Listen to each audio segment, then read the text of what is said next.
Assalamu alaikum and welcome back to our Neurotheology lecture series. This lecture, inshallah, we should be really starting to get into the pulp of the material, and I hope, inshallah, that you enjoy it. If you remember, we had been talking about the issue of whether faith is innate in the human being. We talked about some of the philosophical issues. We talked about some of the possible Quranic evidence. And particularly, our discussion was centered around verse 172 of Surah Al-A'raf. I won't repeat the verse here. We've already covered it in the first two lectures. But basically, many or most interpretations of the verse suggest a first covenant between Allah subhanahu wa ta'ala and humanity, placing innately within the human the knowledge that God exists and making faith a sort of innate faculty within the human. And we took a parallel with the innate faculty of speech. We see, for example, in Surah Ar-Rahman, the verses, خَلَقَ الْإِنسَانِ عَلَّمَهُ الْبَيَانِ. He has created man, he has taught him speech or the power of expression.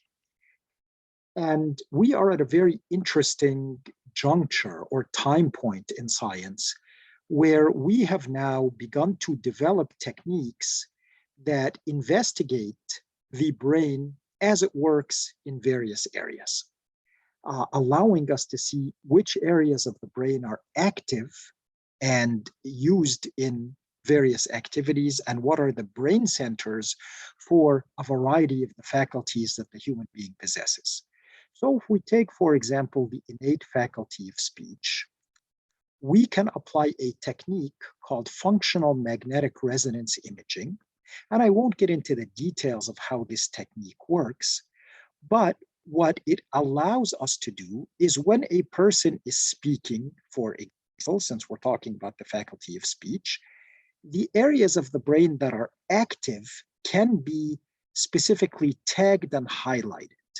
And in this particular series of scans, you see that there are areas of the brain that are very specific. It's actually one area of the brain seen in three different planes or cuts on this MRI scan that is active during the expression of speech. And this is an area typically in the left frontal lobe, more specifically in an area called the frontal operculum, and even more specifically in an area called Broca's area, after the medical scientist who described this region. And so Broca's area in the brain is known as the speech center. It is the center that equates to this faculty of speech. And in fact, if it is damaged, for example, by a stroke, people lose the ability to generate speech. And this is known as a Broca's aphasia, an inability to speak or inability to use language. And it is because the primary speech center in the brain has been damaged. And when we think about faith, we see that it has intellectual components, becoming convinced of the idea of God. It has emotional components, the emotions that we feel in spiritual exercise, such as prayer. And it even has physical components. And we see a description of this in the Quran in Surah Al-Zumar, verse 23. أعوذ بالله من الشيطان الرجيم الله نزل أحسن الحديث كتابا متشابها مثانية تقشعر منه جلود الذين يخشون ربهم ثم تلين جلودهم وقلوبهم إلى ذكر الله. I'll stop here and read the verse. God has sent down the best of narrations, a book that is perfectly consistent within itself, repeating various statements of truth and forms that causes the skin of those who revere their Lord to shiver in awe, after which their skin and their hearts soften at the mention of God or to the remembrance of God. And so we see here, for example, a manifestation of the physical and emotional components that we sometimes feel in intense prayer. And many of us have had the experience of crying and weeping, standing before Allah subhanahu wa ta'ala. And so with these intellectual, emotional, and physical components that we know are functions of our brain, it sort of begs the question as to whether, just like a speech center in the brain that allows the expression of that faculty, if indeed faith is an innate faculty, is there a faith center or faith network in the brain? And this has become a very interesting area of inquiry and research. Does faith have a biological correlate? Like, for example, speech has a biological correlate in Broca's area. And so you see a past cover of Time magazine titled The God Gene, and a book titled The God Gene by Dean Hamer, suggesting that faith may have a genetic component, and other books talking about the brain and how it functions in the experience of faith or the experience of religiosity. And this book in particular by Andrew Newberg, who we will be hearing a great deal about, it is titled Why God Won't Go Away. And as a person of faith, I must confess that I don't like the title. It does not show the reverence that we typically use anytime that we mention Allah subhanahu wa ta'ala. However, what he means by the title is, why is it that faith and spirituality has remained so significant to humans despite scientific advances and despite a specific spin that some people put on science, that it is showing us that we no longer need the concept of God. In my other lecture series, I've of course argued against that interpretation of science and have argued that science points precisely in the opposite direction. But in any case, many people certainly get the message that science is telling them that you don't need the idea of God anymore. Nonetheless, religiosity and spirituality won't go away. Why is that? And his answer is that faith is hardwired in the brain, or that the capacity for religious experience, at least, is hardwired in the brain. And studying that idea is the precise field of neurotheology. So here's a book titled Neurotheology by Andrew Newberg, and another book edited by Paul Kisak, Neurotheology, the neurological explanation of the religious experience. And so these are the sorts of studies that are really digging into now the meat of the matter. Does faith have a biological correlate? Are we born hardwired for the religious experience? And again, of course, the implications of that question or that answer are quite profound. So before we get into the evidence for this, I need to discuss with you a little bit about some of the tools that are used in these studies, in these scientific investigations, to try to answer these questions. And I would like to make a distinction between anatomic imaging and functional imaging. Anatomic imaging is what you're typically familiar with when you think of somebody going to have an MRI of the brain, for example. And these are all MRI images of the brain. This is one patient, this is a different patient.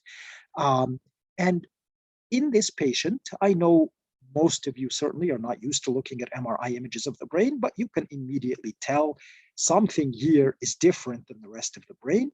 Well, this person has a bleed, a hemorrhage inside the brain in an area known as the left parietal lobe. This person with much more subtle findings, you see here's a little bit brighter, stands out more on this particular MRI sequence, has had a stroke also in the left parietal lobe. So when you think about somebody going to have, for example, an MRI image of the brain, we're usually after anatomic imaging. Is there something disturbing the anatomy of the brain? Has the person had a bleed? Have they had a stroke? Do they have a mass like a tumor? Those are the questions that we typically answer. However, shortly after MRI was developed for anatomic imaging, people began to realize that it could also be used for functional imaging. And that is the type of imaging that is used in these neurotheology studies. So one kind of functional imaging is functional MRI, functional magnetic resonance imaging. And the idea here, without going into the details of how it works, is that when we study normal brain and we look at the brain indulging in a certain activity or taking on a certain activity, we can then map out which parts of the brain are active in that activity. And so we can tell what part of the brain is being used for this particular function.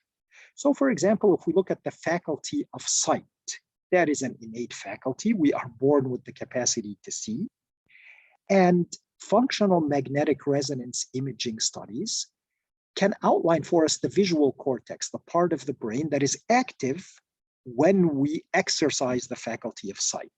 So when someone, for example, has flashing lights put in front of them and they are inside an MRI scanner, an area of the brain in the back of the brain known as the occipital cortex, and more specifically within the occipital cortex, something known as the calcarine cortex, lights up. It becomes more active, and we can tag those pixels or those picture elements that are becoming more active and color code them to how active they are. And so here's an outline of the visual cortex, the part of the brain that is hardwired to receive and react to visual information, to subtend the innate faculty of sight. A functional MRI can also map the auditory cortex, and here again, various orientations or slices of the brain map out the areas that are active when someone hears sounds. And the auditory cortex, which responds to sound and subtends the innate faculty of hearing, is in an area of the brain known as the superior temporal gyrus, more specifically, Heschel's gyrus, which is roughly here. And then behind Heschel's gyrus is an interesting area known as Wernicke's area. And just to sort of show you the finesse of these ideas, Heschel's gyrus is the part of the brain that reacts to sound. So for example, when you're listening to me, there is sound and your brain is hearing those sounds and reacting.